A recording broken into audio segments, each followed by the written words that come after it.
anak dengan disabilitas diperhadapkan dengan berbagai permasalahan lain di dalam aspek kehidupannya. Tentu saja peran orang tua dan para guru sangat penting untuk pertumbuhannya. Kita akan bahas itu di dalam topik Love Your Child episode kali ini. Namun sebelum itu, mari kita saksikan bersama-sama video yang berikut ini.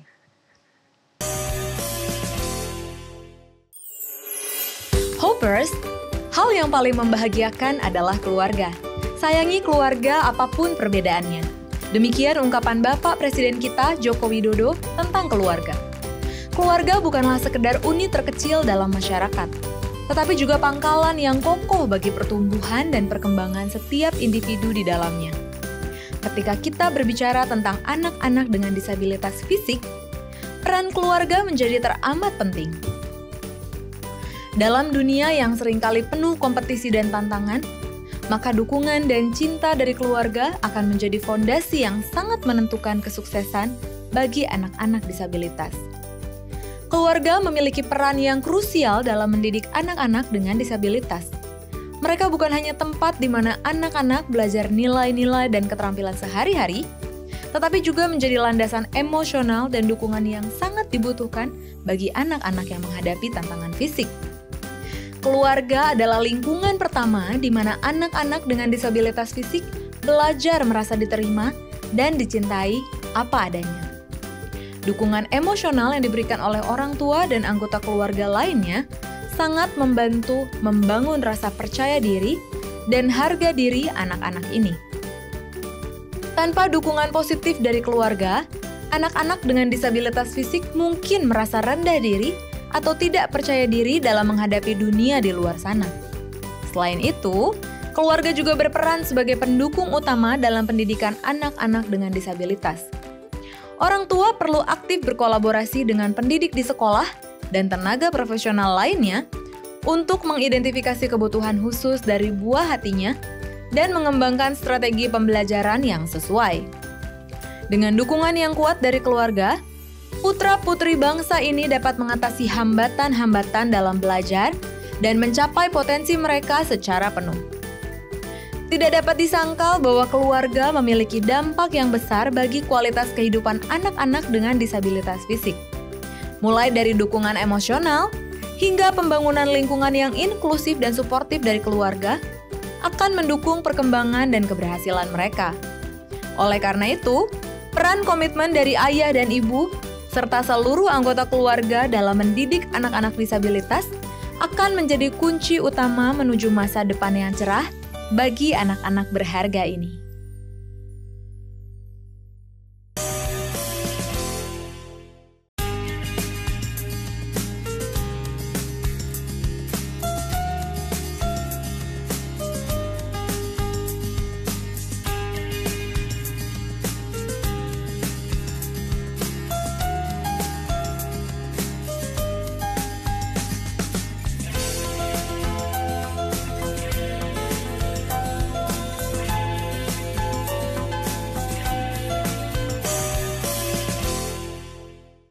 Shalom pemirsa Hope Channel Indonesia dimanapun Anda berada.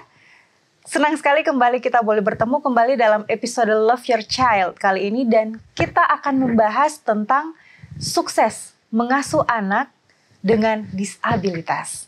Nah, tentu saja saya di sini tidak sendiri. Saya ditemani oleh narasumber kita yang sudah tidak asing lagi bagi kita semua. Tentu saja dengan Ibu Helena Valentina yang sudah hadir bersama-sama dengan saya di studio saat ini. Ibu Helena, apa kabar? Baik-baik saja. Baik, waduh, kita kayak cerah ceria hari ini ya. Kita harus cerah ceria ya Ibu Helena ya.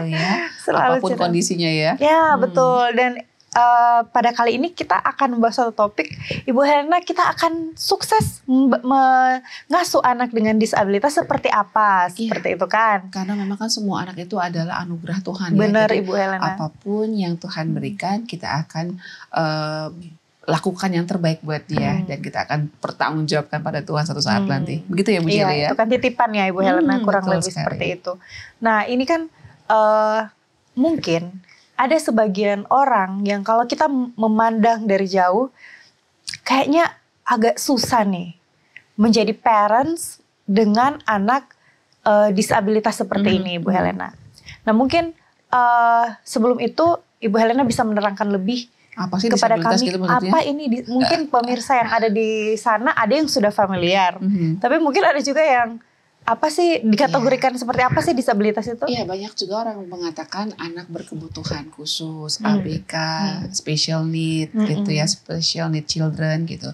Tapi saya rasa mungkin kata yang paling pas adalah disabilitas karena kalau berkebutuhan khusus nampaknya sepertinya berbeda dengan anak lain. Padahal sebetulnya disabilitas itu kan hanya keterbatasan saja pada tubuh atau pikiran yang menyebabkan penyandangnya kesulitan untuk melakukan aktivitas dan juga berinteraksi dengan lingkungan. Itu aja, hanya ada keterbatasan. Artinya bukan berarti tidak ada kemampuan dia gitu. Hanya ada sesuatu yang memang perlu dia dibantu sehingga dia bisa berinteraksi dengan lingkungan dan juga bisa melakukan aktivitas. Jadi fungsi dia untuk intelektual dan juga fungsi adaptif, fungsi untuk bersosialisasi dengan orang-orang yang ada di sekitarnya itu perlu dibantu seperti itu. Seperti itu ya Bu Helena, dan banyak loh orang tua yang sukses mengasuh, mendidik. Banyak sekali.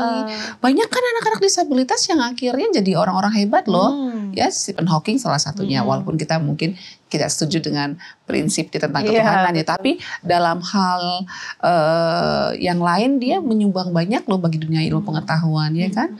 Belum lagi misalnya Stevie Wonder yang nggak bisa melihat tapi bisa menciptakan lagu banyak. Belum lagi orang-orang Indonesia juga yang disabilitas tapi bisa punya usaha, punya perusahaan. Wow, sebetulnya itu tergantung dari perlakuan orang dewasa yang ada dalam hidup mereka. Helen Keller misalnya, ya kan? Saya Helena tapi nggak bisa seperti Helen Keller tuh.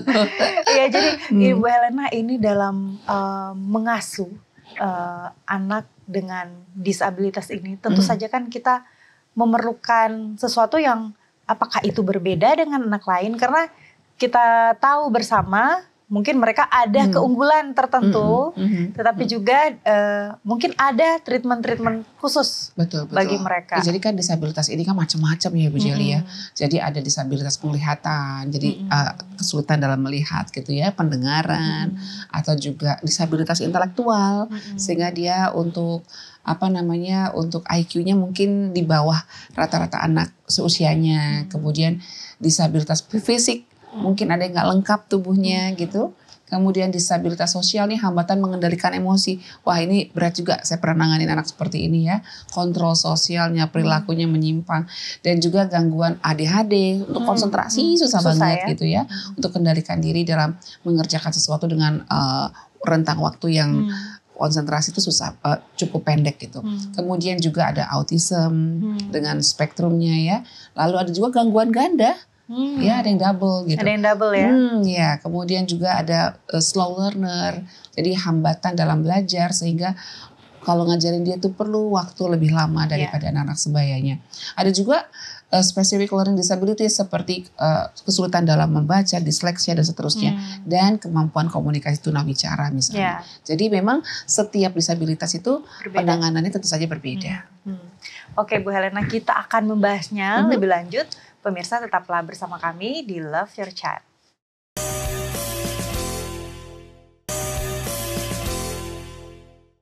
Pemirsa, kembali lagi bersama kami di dalam program Love Your Child, dan kita masih membahas tentang sukses mengasuh anak dengan disabilitas. Nah, Ibu Helena, ini nih seperti yang kita sudah bahas ya di segmen sebelumnya. Ya, bahwa ada beragam disabilitas. Ada beragam disabilitas. Dan kita semua perlu menghargai. Iya, betul karena sekali. Karena keunikan yang Tuhan izinkan. Dan tentu saja orang tua punya peran penting, keluarga di sekitar juga punya peran penting. Dan saat ini Ibu Helena, kita ada nih kedatangan tamu, tentu saja secara virtual. Puji Tuhan. Dan saat ini akan berbagi dengan kita dan pemirsa Hope Channel Indonesia yang ada di mana saja. Kita langsung panggil saja mungkin kita biar bisa berbagi juga ya. Iya, betul sekali, pengalaman dan tentu saja hal-hal yang lain yang dihadapi ya. Dan pasti menguatkan ibu-ibu, bapak-bapak yang dengan pengalaman juga yang sama. Punya pengalaman yang sama. Ya, betul sekali. Kita langsung panggil saja Ibu Patty. Halo Shalom. Bu Peti, shalom. Ya, Shalom Ibu Peti. shalom, Ibu Ya. Helena dan semuanya. Shalom. Ya, shalom. Ibu ada di mana ini? Di kota apa Bu?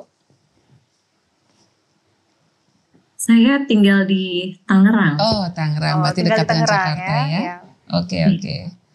Iya, Bu Peti, kami mendapatkan informasi nih bahwa Ibu Peti adalah seorang ibu yang luar biasa karena Tuhan Dititipkan ya. titipkan seorang anak yang istimewa ya, karena pasti membutuhkan kesabaran dan juga kasih sayang yang luar biasa dari Papa dan Mama dan terutama Ibu yang luar biasa seperti Ibu Peti. Bu Peti boleh cerita gak pada kita semua tentang Ananda, putri Ibu yang mengalami disabilitas, bagaimana disabilitasnya, seperti apa, dan bagaimana Ibu mengetahuinya dari awal. Boleh cerita Bu? Boleh Ibu Helena. Ya silakan Baik, Bu. terima kasih untuk kesempatannya. Saat ini saya ingin membagikan pengalaman pribadi saya dalam mengurus anak disabilitas. Saya ini adalah salah satu orang tua yang dititipkan oleh Tuhan untuk membesarkan anak dengan keadaan disabilitas atau memiliki keterbatasan sejak lahir. Sejak lahir kondisi anak saya terkena diagnosa rubella syndrome. Jadi banyak sekali pemeriksaan ataupun pengobatan yang dijalani oleh anak saya saat dia masih kecil. Jadi dari usia 3 bulan anak kami menjalani operasi jantung dikarenakan katup jantungnya yang tidak menutup. Kemudian di usia 7 bulan anak kami menjalani operasi mata kirinya yang dikarenakan terdapat katarak pada matanya. Kemudian anak kami ini juga mengalami gangguan pendengaran. Sehingga dengan gangguan pendengarannya ini membatasi cara berkomunikasi yang baik antara saya dan anak kami. Banyak hal yang mungkin tidak dimengerti anak kami juga pun tidak mengerti akan apa yang diinginkan. Begitu juga anak kami mengalami delay motorik yang dari awalnya tentu tidak bisa bolak-balik, tidak bisa tengkurap, tidak bisa duduk dan berjalan. Situasi ini tentunya kondisi yang sangat amat berat untuk kami hadapi ya, suami dan orang tua. Mengetahui kondisi ini tentunya sangatlah berat. Seakan dunia berubah. Kami harus membawa anak kami berobat ke Jakarta. Dan saat itu saya harus segera meninggalkan pekerjaan. Saya juga harus menjaga berjarak jauh sama suami saya. Suami bekerja di Balikpapan, saya harus fokus merawat anak saya di Jakarta. Dan tentunya saat itu tenaga, pikiran, support dan juga dukungan material sangat saya butuhkan. Dan tentunya banyak hal pelajaran yang saya alami dan saya dapatkan di dalam kehidupan saya dengan situasi kondisi yang dialami oleh anak kami. Iya. Nah, Bu, Ibu tadi mengatakan bahwa Griselda susah berkomunikasi. Apakah juga dia ada masalah dengan bicara, Bu? Tentu Ibu Elena. Iya. Sebenarnya dia dari kecil kami sudah menggunakan alat bantu dengar. karena DB-nya begitu berat. Namun dengan bertambahnya usia, semakin banyaklah keinginan-keinginan yang terjadi dalam anak kami ya. Jadi dia tidak suka lagi menggunakan alat bantu dengarnya. Dan terapi-terapi pun yang kami sempat jalani agar anak kami ini bisa bicara nantinya dengan menggunakan alat bantu dengar. Namun ternyata prosesnya bukanlah proses yang singkat. Iya. Tapi kalau berjalan bisa ya Bu? Berjalan atau memegang itu bisa ya Bu ya? Berjalan bisa ya. Puji Tuhan. Bisa. Makan Dia gitu. bisa memegang. Makan sendiri bisa ya Bu? Untuk makannya saya masih bantu sih ya Ibu Helena. Karena saya kurang mengerti. Dia kadang-kadang suap sendiri. Cuman dalam intensitas waktu yang hanya singkat saja. Tidak sampai makanan yang habis. Jadi dia tidak bisa menyelesaikan menyuap sendiri dengan sampai habis makanannya. Iya. Wah luar biasa Bu Peti. Bu Peti, ada seorang konselor khusus nih yang menangani klinik rehabilitasi. Dia mengatakan seperti ini nih Bu. Membesarkan anak penyandang disabilitas itu bisa terasa seperti lari maraton di mana garis finishnya terus-menerus menjauh. Apakah itu yang Ibu rasakan juga? Benar. Iya. Sama. Saya juga merasakan hal seperti itu. Gitu ya. Saya rasa tidak ada habisnya ya. Apa yang harus saya alami dan saya harus jalani dan saya harus berbuat buat anak saya untuk lebih baik lagi. Berarti Ibu sempat juga nggak merasa jenuh, bosan sama ya Bu Jeli. Ketika menangani anak kok dari pagi, siang, sore, besok lagi pagi, siang, sore. Seperti ini terus. Terus kehidupan saya seperti apa? Saya masa nggak bisa menikmati hidup? Apakah pernah Ibu merasakan di titik seperti itu Bu? Pernah sekali Bu Helena. Lalu apa yang saya pernah mengalami hal itu. Saya hanya bisa berdoa kepada Tuhan ya. Untuk menyemangati diri saya lagi ya. Mengingat bahwa anak saya memang sangat membutuhkan saya. Tanpa adanya saya tentunya perkembangan pertumbuhan selanjutnya tidak akan berjalan dengan baik. Dia butuh motivasi juga dari saya. Oke. Bu, sangat disarankan bagi orang tua yang punya disabilitas, anak yang disabilitas itu bergabung dalam sebuah komunitas yang bisa saling mendukung. Apakah Ibu juga tergabung dalam komunitas? Karena itu sangat diperlukan loh Bu. Sehingga ketika Ibu jenuh, ada teman yang mengingatkan. Bagaimana Bu? Apakah punya pengalaman tentang ini? Saya suka bergabung dengan komunitas. Ada komunitas Rubella Syndrome juga. Memang di dalam komunitas itu kami sering sharing, berbagi kemajuan anak, menyemangati, dan memberi tips-tips bagaimana merawat anak-anak kami ini dengan penuh kasih sayang, kesabaran, dan lain-lain. Namun terkadang di dalam komunitas itu juga ada hal yang membuat saya menjadi gregetan.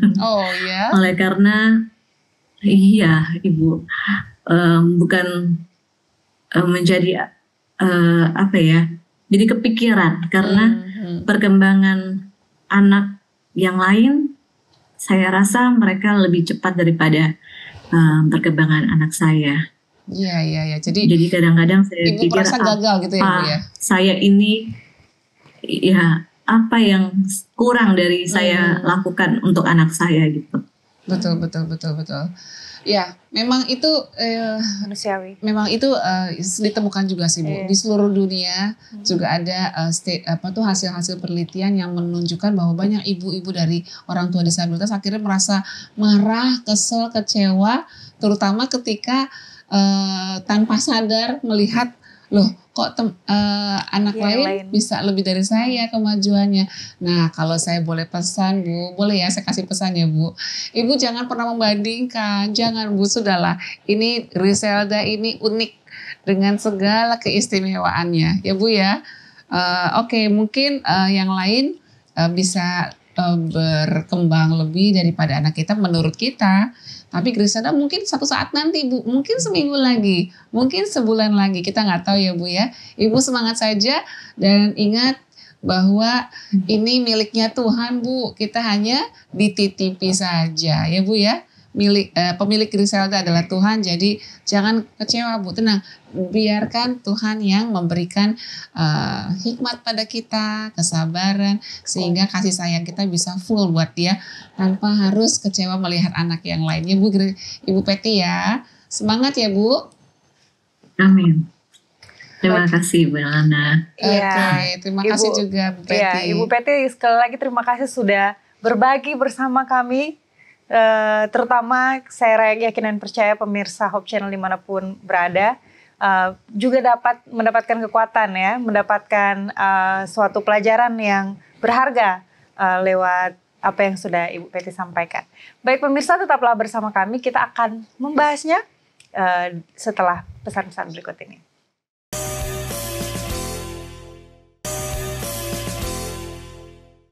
Pemirsa, kembali lagi bersama kami di Love Your Child episode kali ini, dan kita masih membahas bagaimana kita sukses untuk mengasuh anak dengan disabilitas. Dan Ibu Helena tadi luar biasa ya, segmen tadi kita sudah berbincang. Bu Peti menunjukkan pada kita bahwa kita nggak boleh putus asa, jangan menyerah ya. Apapun yang kita alami pada anak-anak kita, yang pasti kita perlu untuk terus berjuang, semangat dan semangat saling menyemangati dengan teman-teman yang lain ya. Betul Ibu Helena. Nah, mungkin kita langsung saja nih Bu Helena. Ada mungkin tips untuk mengasuh anak dengan disabilitas ini kira-kira? Ya, memang seperti yang tadi dibilang oleh Ibu Peti bahwa ternyata sama dengan apa yang menjadi statement dari konselor rehabilitas yang bernama Ibu Rose Reif ya. Ini terkenal sekali ini tulisan dia yang mengatakan bahwa membesarkan anak penyandang disabilitas itu hampir sama dengan melihat lari maraton, tapi garis finishnya menjauh terus ya.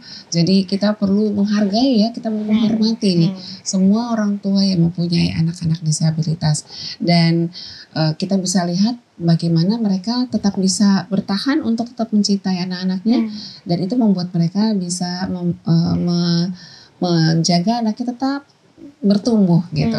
Jadi kalau saya rangkum ada 3 paling tidak tips untuk mengasuh anak disabilitas ini. Yang pertama adalah kita perlu cari informasi, sama seperti Bu Peti, dari Balikpapan langsung ke Jakarta ya.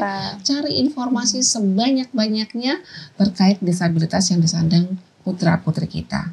Ya kan, jadi kita perlu cari tahu sampai kepada tips nih, bagaimana ya untuk kasus anak saya ini harus bagaimana. Kita bisa cari dari berbagai sumber, terutama yang ahlinya, misalnya tumbuh kembang anak, dokter anak. Karena kan beda-beda ya disabilitas ini. Rumah sakit yang khusus buat disabilitas anak kita, kalau rumah sakit untuk tunanetra dan seterusnya ya. Dan yang kedua, memang kita perlu membuka jalinan hubungan, kerjasama, kolaborasi dengan orang-orang lain yang berhubungan dengan anak kita, seperti gurunya anak kita, konselornya, dokternya, harus punya hubungan yang baik gitu. Jadi jangan malu gitu melibatkan orang lain, jangan dikurung anaknya, jangan disimpan di rumah. Tapi kita perlu ajak orang lain, ahli-ahli yang memang Tuhan kirimkan untuk menolong anak kita. Dan kita bekerja sama dengan mereka, ikuti nasihatnya. Dan yang terakhir, selalu mendukung, selalu mendorong setiap kegiatan positif anak. Kalau dia nggak bisa bergerak, kita ajak nyanyi aja gitu. Karena kadang-kadang perkembangan itu kita nggak bisa tebak loh. Oke, sekarang dia nggak bisa. Mungkin besok, mungkin minggu depan, mungkin bulan depan, mungkin tahun depan. Sabar saja, yang pasti tugas kita lakukan terbaik hari demi hari. Itu semua hanya untuk kemuliaan Tuhan. Baik nih Bu Helena, tadi 3 tipsnya itu saya yakin dan percaya akan membantu kita untuk, mungkin kita tidak langsung, tapi mungkin ada saudara kita, ada kerabat kita. Nah, kita bisa juga sharing informasi tersebut. Nah, ini Bu Helena, untuk menutup perjumpaan kita di episode kali ini, mungkin ada closing statement dari Ibu Helena? Iya, bagi kita semua yang mempunyai anak disabilitas ataupun yang tidak, ingatlah bahwa anak-anak kita bukanlah milik kita. Itu semua hanya titipan Tuhan.